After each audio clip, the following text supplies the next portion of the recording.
Why did the late Middle Ages arrive so late? Was Joan of Arc Noah's wife, or just a pleasant girl who heard voices? Did the 100 Years' War actually last over 100 years? And if so, why? And what the hell happened to the medieval papacy? These and other questions will be answered right after this.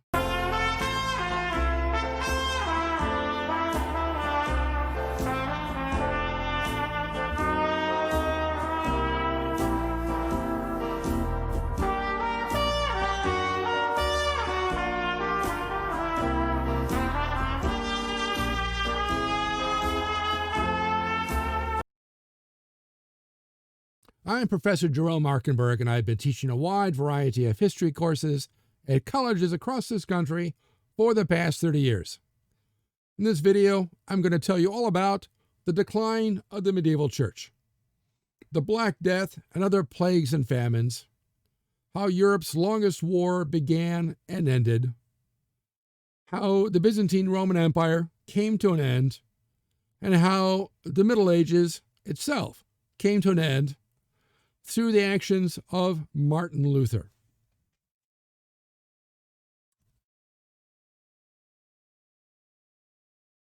At the end, I'll have the wrap-up quote on this video.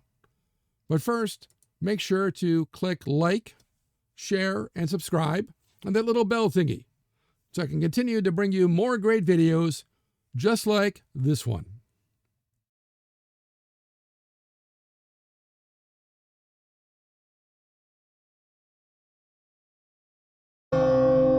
The decline of the medieval papacy began with Pope Boniface VIII, who, despite being in office for only 9 years, reigning from 1294 to 1303, ultimately did immense damage to the papacy.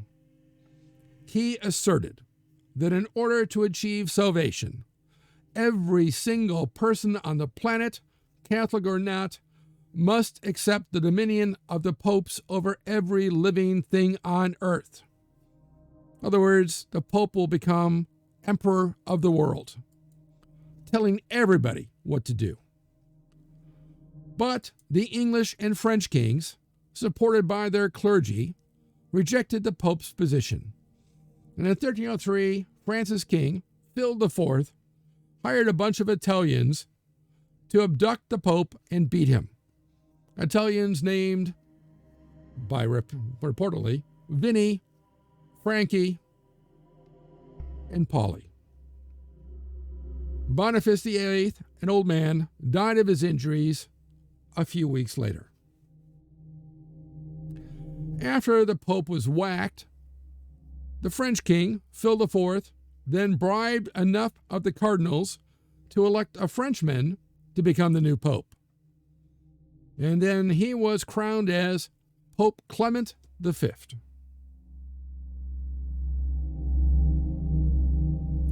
Clement V then, as per King Phil's orders, packed up and moved the entire papal court out of Rome to Avignon in the south of France. So here is the little enclave was given to the popes to rule. And so the Bishop of Rome then managed his diocese, not from Rome, but from Avignon, which never made any sense and everyone knew it. There in Avignon, the popes lived in utter luxury, despite everyone else having to live through plagues, wars, and a series of economic disasters in the 14th century. Plus, the personal conduct of the higher clergy, whose corrupt playboy lifestyle, I mean, look at them here, wearing everyone out, they're telling everyone to live a simple life of poverty, abstinence, and self-sacrifice. But they were not doing that. Look at all the wonderful silks they wear and plenty of bling. Drinking wine like there's no end of it. And abstinence, I mean, all of it just brought derision and loss of power across Europe. And all of this was made worse because the popes always supported the French kings in every war and dispute, instead of being a neutral arbiter, as had been established ever since the original papal revolution. For that, see my video on the Ottonians, the High Middle Ages. Again, they're simply taking the French side, and so those opposed to the French, well, what's the point? I mean, it's just, they're all biased. Meanwhile, from 1315 and 1320, Northern Europe was struck by what is called the Great Famine, of which most people have never heard of. But during the Great Famine, 5 years of incredibly bad harvest, a fifth of the population starved to death. And those who were born and those who grew up as toddlers in these years were later the first to die in the Black Plague of later times. And while the Great Famine was in progress, the Great Bovine Pestilence of 1319 and 1320 struck, during which 75% of livestock died, creating a scarcity of milk, butter, and cheese. And this was 15% of daily calories, and the greatest source of protein, calcium, and vitamin B12 for medieval folk. Not that medieval people knew about vitamins, protein, or calcium, but anyway. And this scarcity lasted until 1332, when the number of cows finally returned to normal. So the children born and raised in this period were most likely to suffer from brittle bones and teeth, poor circulation, and die earlier than usual, which of course all wraps up to these early deaths during the Black Plague. Now, the 100 Years' War began with the kings of France trying to assert control over the kings of England for the latter's feudal holdings in France, and the refusal of the English kings to be controlled by the kings of France. Remember, way back when, you can find about this conquest of Bill the Conqueror, formerly known as Bill the Bastard, when he takes over England in what I have the Ottonian age. He had been Duke of Normandy, and then under his successors, including Henry II, they wound up essentially owning half of France, more so than the French kings. Now, by the time of the 100 Years' War had begun in 1337, the English had lost all but a strip of land here in Gascony. But as the Dukes of Aquitaine and Gascony, the English kings were feudal vassals of the French king. So the French king can get the dukes, the English kings, involved in French wars, whether the English wanted it or not. Of course, the French kings wanted the English kings to bring all of their resources to bear from all of Britain in his wars. And they said, you can't tell me what to do. You can't tell me how to legislate. In Britain, in England, I am sovereign.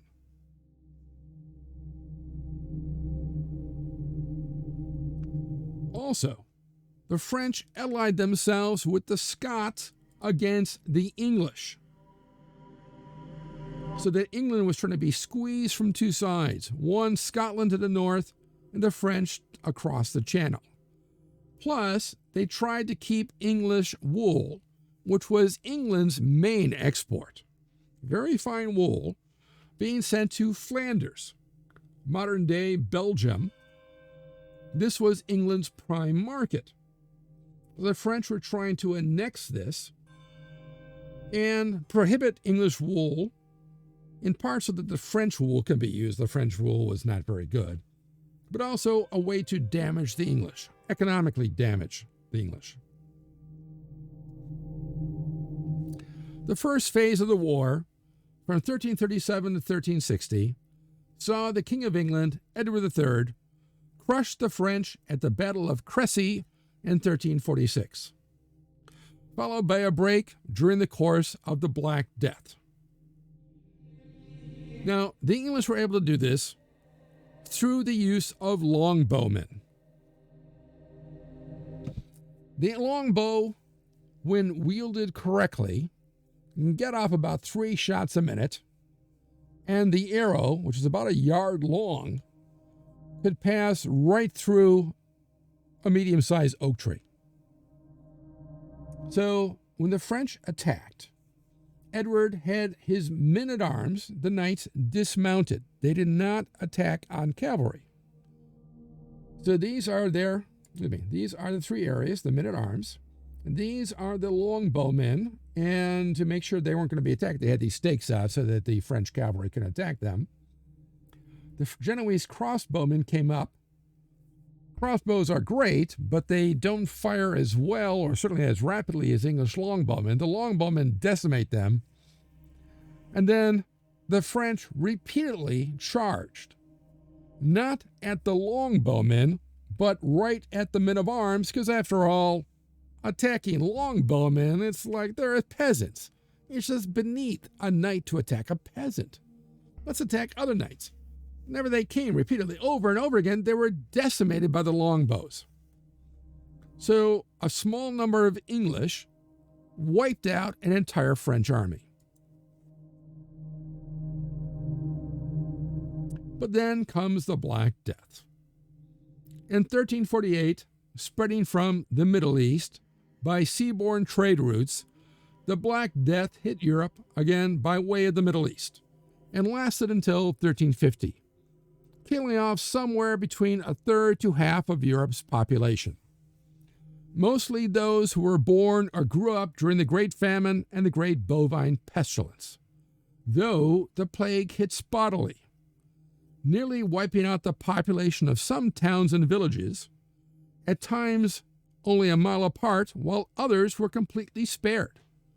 And it was primarily here in the West. The East and Scandinavia were not touched as well. Since scientific explanations were unknown, people thought that this was God's judgment for a lack of devotion. Because in the Bible, in the Old Testament, whenever bad things happened to the Jews and Israelites, it was always because they had strayed from God. And since the belief in Christianity was so fervent, then of course you're going to believe this explanation from the Bible. So of course, clearly, the people of Europe are not devout enough. And maybe there are other people among them who aren't devout at all because they're not Christians. And who would they be? Jews. So Jews were killed, so-called witches and heretics burned, and this caused a severe labor shortage, which caused an immediate rise in wages and prices as landowners desperately sought workers to till and cultivate their lands. Well, workers figured out they can get a reduction in the dues and obligations, essentially a raise, because they don't have to pay as much in taxes and extra work, from the landowners by threatening to leave and cultivate somebody else's. So the landowners were bidding, essentially, the wages up, up, up.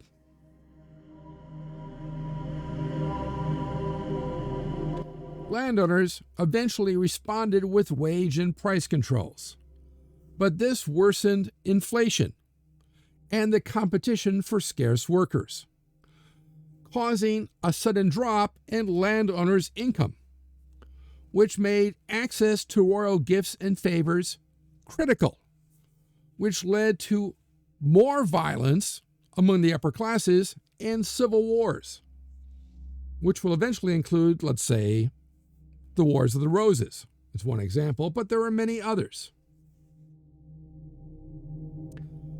When the 100 Years' War resumed, after the break caused by the Black Death, Edward III's son, the Black Prince, not only crushed the French army again, but also managed to capture the French king, Jean II, the Battle of Poitiers in 1356. leading to the French signing over half the country to Edward III in the Treaty of Brittany.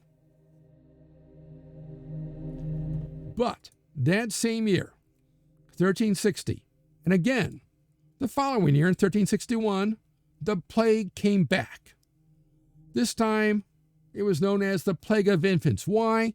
Because besides killing off another fifth of the population, it killed off half the infants and children, nearly all of whom had been born or grew up as toddlers during the Great Plague of 1348 to 1350. Meanwhile, responding to the arguments of St. Catherine of Siena, then considered the holiest person in Christendom, at least in Western Europe, the Pope, Greg XI, returned the papal court to Rome in 1378, and the influence of the French over the papacy seemed to have waned. And you see here, good old St. Kate persuading Greg XI to return to Rome. But the people of Rome were so overjoyed by this move, which meant economic boom times for them. Nobody went to Rome otherwise except for the papal court. There wasn't much in the way of tourism back then, or even a pilgrimage because the popes are all in Avignon. But the people of Rome then held a massive party in which they managed to parade the elderly pope around on their shoulders through Rome. And he, of course, an old man, it was a bit too much for him.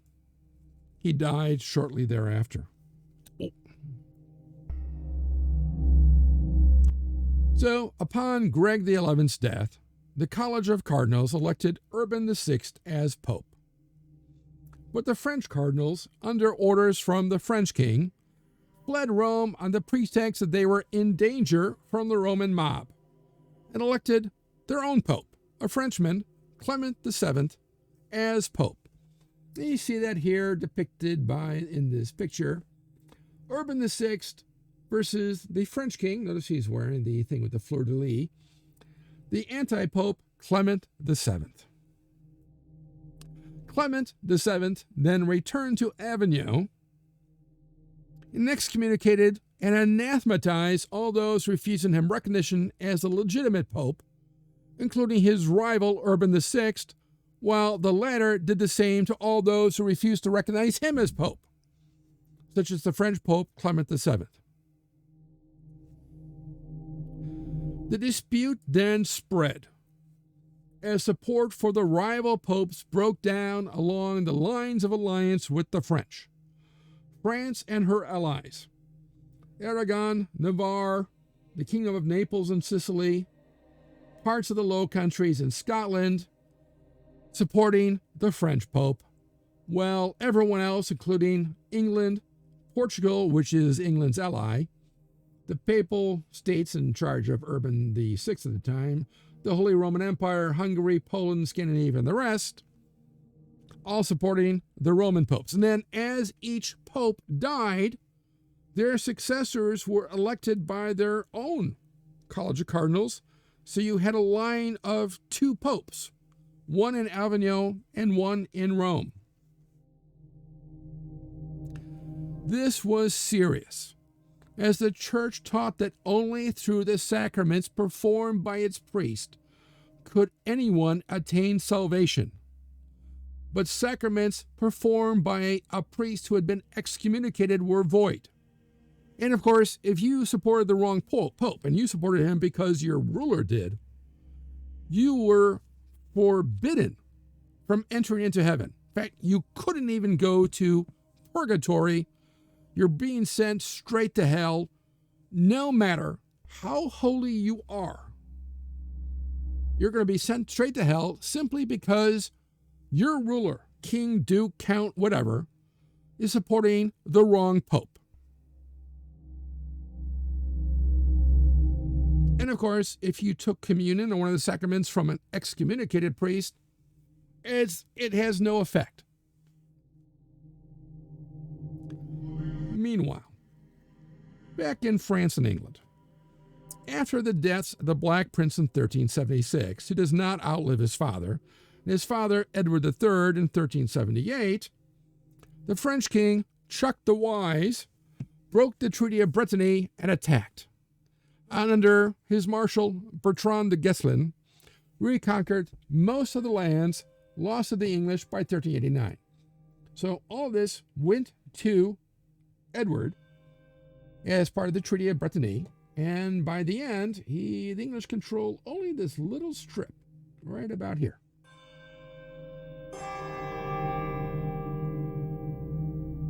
But the ravages of the plague, the wage and price controls, hyperinflation, famine, war, and recurrent plague made life intolerable for the lower classes, and peasant rebellions convulsed Europe.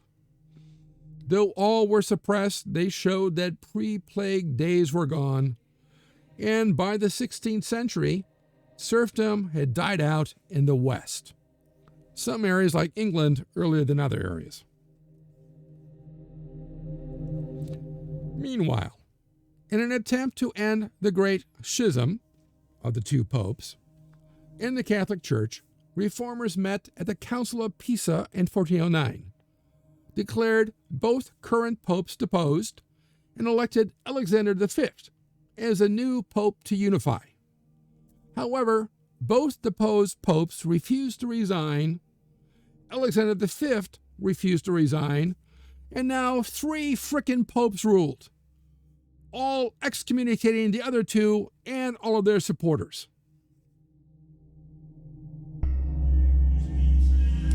Finally, after much hand-wringing and negotiations, at the Council of Constance from 1414 to 1418, which was also to deal with needed reform for the Church, all 3 popes resigned and recognized a pope newly elected, Martin V, ending the schism. And Martin also, while he had promised to carry on reform for the Church, once he was in office, he refused to do anything about it. And support for all this highly needed general reform dwindled. The Church's moral authority never recovered, which contributed to the Reformation a century later. Back to France again. An extended truce between France and England, in part due to a series of peasant rebellions, in part to succession crises in each country, then held until 1415, when the new English king, Henry V, Prince Hal, took advantage of the madness, yes, he was insane, of the French king, Chuck VI, and a civil war between 2 factions of the French royal house, the Armagnacs, who supported Chuck's son, and the Burgundians, who supported Chuck's nephew, and the war was renewed. Great. At the Battle of Agincourt, the English utterly crushed the French. In alliance with the Burgundians in 1419, Henry V married the daughter of Charles VI and was declared the heir to the throne. Now, Agincourt is one of these tremendous victories of the English over the French, and the French really screwed up. Apparently, everyone had forgotten the deadliness of the English longbowmen. But the French still thought the secret to English success was not the longbowmen, but the fact that they had dismounted their knights. So the French, on the day after a heavy rain had soaked the battlefield, in full plate armor, the plate armor designed to stop the longbow arrows from going right through them, which it kind of could, dismounted and walked through muddy fields to attack the English men-at-arms. By the time they got there, they were exhausted. At the same point, longbowmen were running arrows into them, one after another, decimating their ranks. So guess what? Wave after wave of the French walked their way to death. This included the Holy Roman Emperor, Jan Sigismund, who was blind as a bat. Yes, somebody helped him out, helped him through the area, and amazingly, he did not survive the battle. He was just whacking back and forth. Anyway.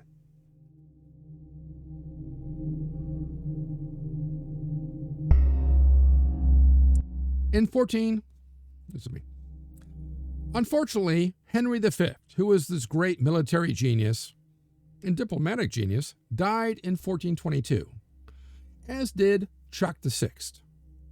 And though Henry's son, Henry VI, was crowned King of France and England, as you see here, the Armagnacs refused to knuckle under, and the war continued. In 1429, on the verge of the English taking the key city of Orleans, a peasant girl, or was she just a pleasant girl, Jeanne d'Arc, known to us mostly as Joan of Arc, who, by the way, was not Noah's wife, appeared to the Armagnac king, Charles VII, claiming she was on a mission from God. And by the way, Joan of Arc lived in Domremy, which at the time was actually in the Holy Roman Empire. Anyway, she claimed she was on a mission from God. Kind of like the Blues Brothers, except she did not wear sunglasses because nobody knew what they were. He wasn't quite sure what to make of this girl, but he figured he was losing, what the hell. Let's just send it to Orleans, see what happens. If she wins, takes it over, great. If she loses, they were losing anyway. But she rallies the troops at Orleans, and the French then drive off the English, to everyone's surprise. Even after Joan was captured and executed as a heretic and a witch by the English in 1431, she was violating biblical law. Part of the biblical law code was that women should not dress like men and vice versa, and she was clearly dressing as a man. And of course, the church, all sides, were very wary of anybody claiming that God had spoken to them. Why would God speak to a French woman, a French girl, when God was clearly on the English side, right? Anyway, even after Joan was captured and executed, the real key here was a change of alliance of the Burgundians in 1435. And by 1453, the English were driven out of all France, except a tiny toehold in Calais, and the war was now over. Back in Byzantium, remember them? During the 14th century, a series of civil wars had sapped the empire while it dealt with resurgent Serb and Bulgar states. The new kingdom of Bulgaria resurgent, the giant kingdom of Serbia. Also, a new threat had emerged, the Ottoman Turks, headquartered here in Brusa.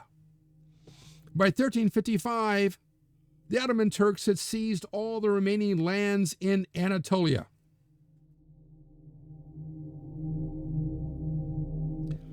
By the mid-15th century, Byzantium was on the ropes, a shell of its former self. Its power confined to the immediate outskirts of Constantinople itself in this little strip, now reduced to a tiny population of 40,000 people, and far away Sparta, with its population of less than 1,000, but about 100,000 goats. While the rest, Crusaders still controlled these states, Athens and Achaia, and the Venetians controlled these areas. Despite a personal tour of Western Europe by the Emperor John VIII Palaiologos, little aid from the West was forthcoming, mostly because the Eastern Orthodox clergy refused to accept the Pope as supreme leader of the Orthodox Church. The Pope promised you can keep your Eastern ritual, your Eastern rites. They had already accepted those from the Ukrainian Church, which was then controlled by, partially controlled by Poland. That's okay, you can control that. You don't have to be worried about it. You can still have a patriarch in Constantinople. All you have to do is accept that the Pope, the Patriarch of Rome, is the ultimate leader of Christianity. And the Orthodox would rather be dead or controlled by Muslims than be controlled by the Catholics. Eventually, after a long siege,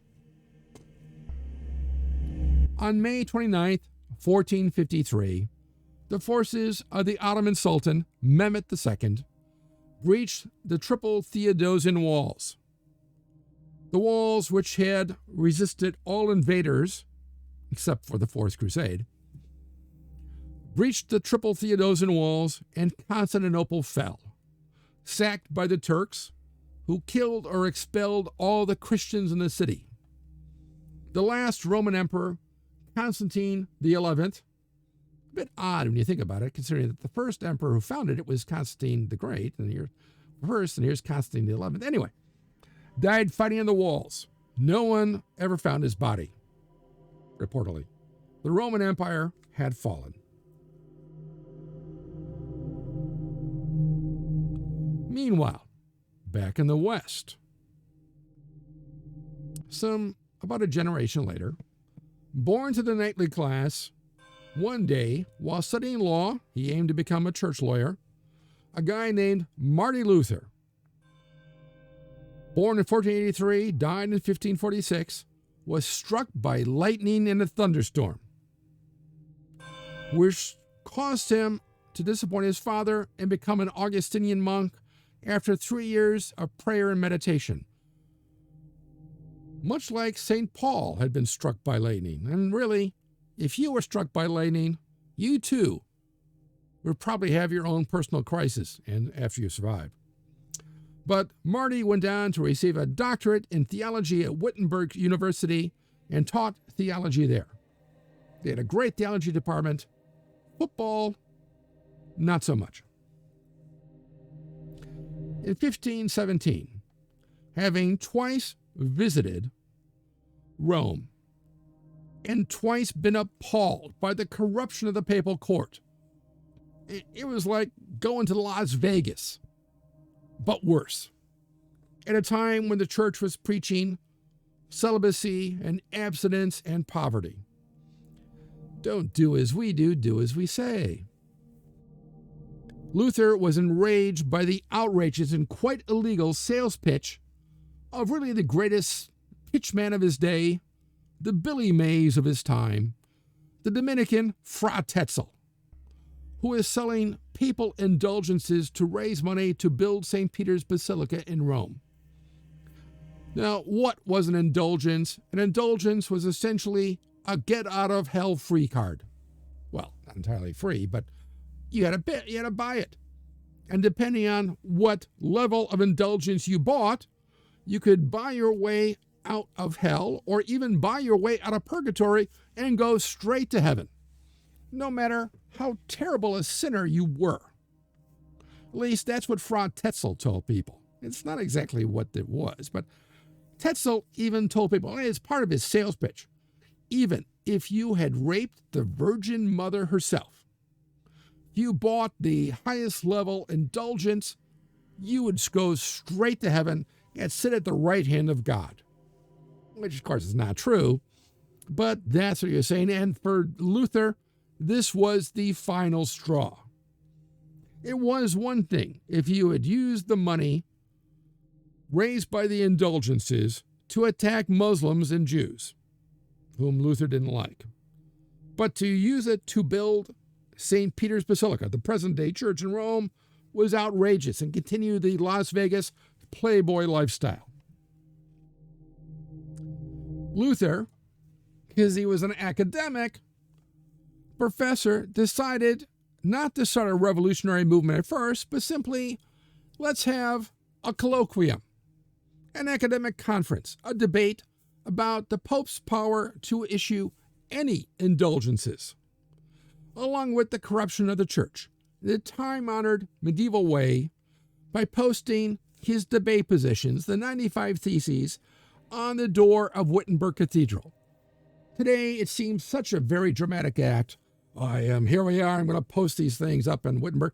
But the church door was kind of the neighborhood bulletin board. It's kind of like the community bulletin board at your local grocery store. Or if you're on a campus, a kiosk, those little columns they post people up. Though, of course, there's no phone numbers to rip off because there's no phones back then. By the way, if you want to know more about Luther and the indulgences, you can find out more about that in my video on the Reformation. Anyway, normally, this would not have amounted to much more than an academic debate, which apparently is what Luther intended at first. But the printing press, a new information technology, enabled the 95 Theses to quickly circulate. Luther had nothing to do with it. There was apparently no copy of the 95 Theses actually printed in Wittenberg. But it enabled the 95 Theses to quickly circulate through a fairly literate German populace. Remember, by the end of the Middle Ages, about half the population could read their own language. They couldn't write it, but they could read it. And this sparks a popular movement deeply based in anti-papalism because, remember, ever since the Papal Revolution and the Ottonians, which again you get on my video on that, the popes had done everything they could to keep Germany disunited, seeing Germany as the main threat to their independence. Luther's license to teach theology, which you needed to, in part because every university in Europe was controlled by the church, and you certainly could not teach theology unless you had a license to teach from the local bishop. This was immediately revoked, and a heresy case against him was initiated. After all, he's challenging the Pope's position to issue indulgences. There's a few other matters in there, too. And in 1520, the Pope, Leo X, issued a papal bull, which, by the way, is not a bull. You cannot bullfight the papal bull, by the way. It's more like an edict. The papal bull, Exsurge Domine, ordering Luther to at once recant or be excommunicated. And Luther very publicly burned it. Sort of like fie on thee. His equivalent of giving the Pope and the Catholic Church the finger.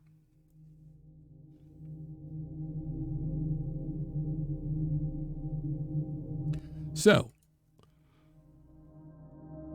because of the printing press and the circulation of the 95 Theses across Germany, and sparking this popular movement based in German anti-papalism, also high inflation and a deep economic recession caused by gold and silver being brought back from the New World, combined with the preoccupation of the Pope and the Emperor over Turkish advances into Hungary and Austria, all this proved fatal to Catholicism in the West and began modern times. The Middle Ages were over.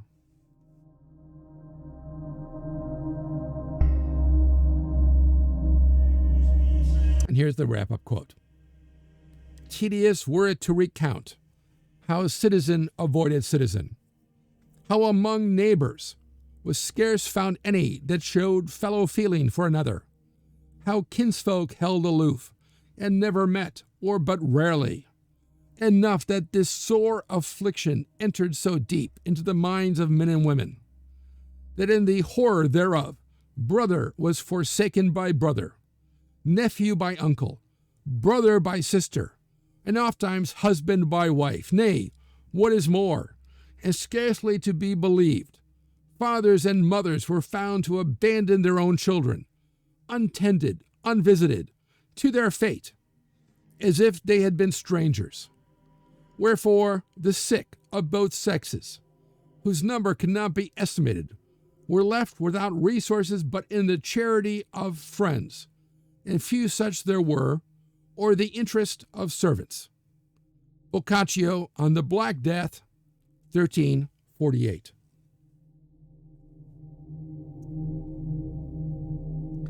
So, let me know what you think about this quote in the comments section below.